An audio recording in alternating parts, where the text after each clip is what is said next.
June 10 చరిత్రలో ఈరోజు బాలరాజ్ బల్లా జయంతి. భారతదేశ ప్రసిద్ధ విప్లవకారుడు బాలరాజ్ బల్లా 1888 జూన్ 10న జన్మించారు. ఆయన తండ్రి మహాత్మా హన్స్రాజ్ ప్రముఖ విద్యావేత్త. లాహోర్లోని డిఏవి కళాశాలకు మొదటి ప్రిన్సిపల్. బాలరాజ్ బల్లా ఎంఏ వరకు చదివారు. విప్లవోద్యమాల్లో పాల్గొన్న కారణంగా బ్రిటిష్ వారు ఆయన నుంచి ఎంఏ డిగ్రీని లాక్కున్నారు. 1919లో వైస్రాయ్ కార్పై బాంబు విసిరినందుకు బాలరాజ్ బల్లాను 3 సంవత్సరాలు జైలు శిక్ష విధించారు. దీని తర్వాత లాహోర్ కుట్ర కేసులో ఆయనపై కేసు నమోదైంది. కఠిన కారాగార శిక్ష విధించారు. విప్లవకారుడు లాలా లజపత్ రాయ్ చేత బాలరాజ్ బల్లా బాగా ప్రభావితుడయ్యాడని చెబుతారు. ఆయన జీవితపు చివరి రోజుల్లో బాలరాజ్ బల్లా రాజకీయ హింసపై విశ్వాసం కోల్పోయి గాంధీ అహింసా మార్గాన్ని అనుసరించారు. 1956 అక్టోబర్ 26న బాలరాజ్ బల్లా మరణించారు.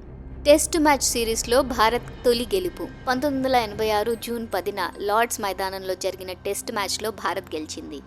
5 వికెట్ల తేడాతో ఇంగ్లాండ్ను ఓడించి భారత్ ఈ విజయం సాధించింది. లార్డ్స్ క్రికెట్ గ్రౌండ్లో విజయాన్ని నమోదు చేయడం చాలా కష్టమైన పని.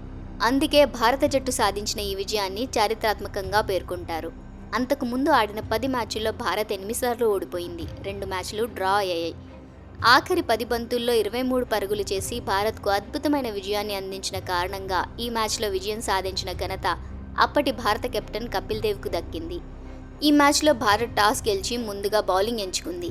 ఆ తర్వాత ఓపెనర్ గ్రాహమ్ గూచ్ 114 పరుగులు, డెరెక్ పింగ్రెల్ 63 పరుగుల ఆధారంగా ఇంగ్లాండ్ జట్టు తొలి ఇన్నింగ్స్లో 294 పరుగులు చేసింది. దీంతో భారత్ జట్టు తొలి ఇన్నింగ్స్లో 341 పరుగులకు ఆల్అవుట్ అయింది. ఆ తర్వాత రెండో ఇన్నింగ్స్లో ఇంగ్లాండ్ బ్యాట్స్మెన్ 180 పరుగులకే పరిమితమయ్యారు. ఇలాంటి పరిస్థితుల్లో భారత్కు మ్యాచ్ గెలిచే గొప్ప అవకాశం వచ్చింది. రెండో ఇన్నింగ్స్లో కపిల్ దేవ్ 52 పరుగులు ఇచ్చి 4 వికెట్లు, మనీందర్ సింగ్ 3 వికెట్లు తీశారు. ఈ సిరీస్లో భాగంగా లార్డ్స్ వేదికగా జరిగిన రెండో టెస్ట్లో భారత్ 279 పరుగుల తేడాతో ఘన విజయం సాధించింది. సిరీస్లో చివరిదైన 3వ టెస్టు డ్రాగా ముగిసింది. దీంతో టీమిండియా 2-0 తేడాతో సిరీస్ను కైవసం చేసుకుంది. నాసా రోవర్ స్పిరిట్ ప్రారంభం. 2003 జూన్ 10న American space agency NASA spirit అనే రోవర్ను ప్రయోగించింది. ఫ్లోరిడాలోని Cape Canaveral Air Force Station నుంచి డెల్టా 2 రాకెట్ ద్వారా అంగారకుడిపైకి పంపారు. స్పిరిట్తో పాటు ఆపర్చునిటీ పేరుతో మరో రోవర్ను కూడా మార్స్ పైకి పంపారు. ఈ 2 రోవర్ల లక్ష్యం అంగారకుడి ఉపరితలంపై క్షుణ్ణంగా పరిశోధించడం, ఇంకా అక్కడి వాతావరణం, నేల, నీటి ఉనికి గురించి సమాచారాన్ని సేకరించడం. ఈ మిషన్ 90 రోజులు మాత్రమే. అయితే స్పిరిట్ రోవర్ 6 సంవత్సరాలు, రోవర్ ఆపర్చునిటీ 15 సంవత్సరాలుగా మార్స్ గురించి సమాచారాన్ని సేకరిస్తూనే ఉన్నాయి. 2 రోవర్ల బరువు 185 కిలోలు, 5.1 అడుగుల పొడవు, 7.5 అడుగుల వెడల్పు ఉన్నాయి. స్పిరిట్ దాని సహచర రోవర్ ఆపర్చునిటీ అంగారగ్రహం ఉపరితల పరిశోధనలో ముఖ్యమైన సహకారాన్ని అందించాయని చెప్పవచ్చు. ఈ రోవర్ల ఆవిష్కరణలు అంగారక గ్రహంపై నీటి సాక్ష్యాలను బలపరిచాయి.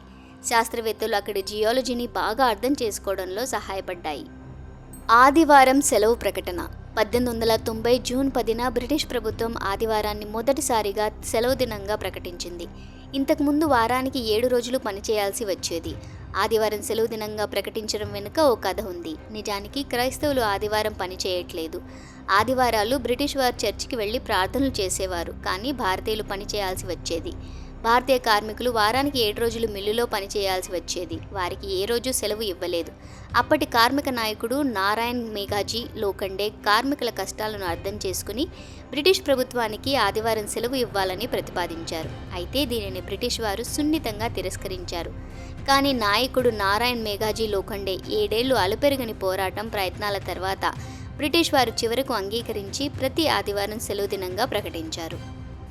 1752 జూన్ 10న బెంజమిన్ ఫ్రాంక్లిన్ మెరుపులు, విద్యుత్ గురించి తెలుసుకోవడానికి ఇనుపతీగ కట్టిన ఓ గాలిపటాన్ని ఎగురవేశారు. పట్టణాలలో పిడుగుల తీవ్రమైన మంటలకు ఎలా కారణమవుతున్నాయో తెలుసుకోవాలనుకున్నాడు ఫ్రాంక్లిన్. మెరుపును బాగా అర్థం చేసుకోవడానికి గాలిపటాలతో ప్రయోగాలు చేశాడు.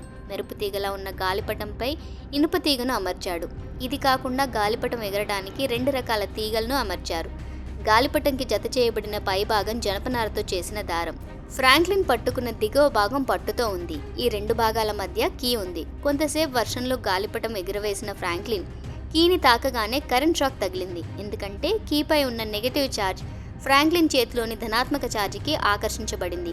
ఈ విధంగా ఏదైనా భవనం యొక్క ఎత్తైన ప్రదేశంలో లోహపు షీట్ ఉంచినట్లయితే మెరుపు దాడి తర్వాత కూడా మెటల్ ఒక కండక్టర్ వలె పనిచేస్తుంది, విద్యుత్తును భవనం నుంచి దూరంగా తీసుకువెళ్తుందని బెంజమిన్ ఫ్రాంక్లిన్ కనుగొన్నాడు. ఫ్రాంక్లిన్ అమెరికా సంయుక్త రాష్ట్రాల వ్యవస్థాపక పితామహులలో ఒకరు.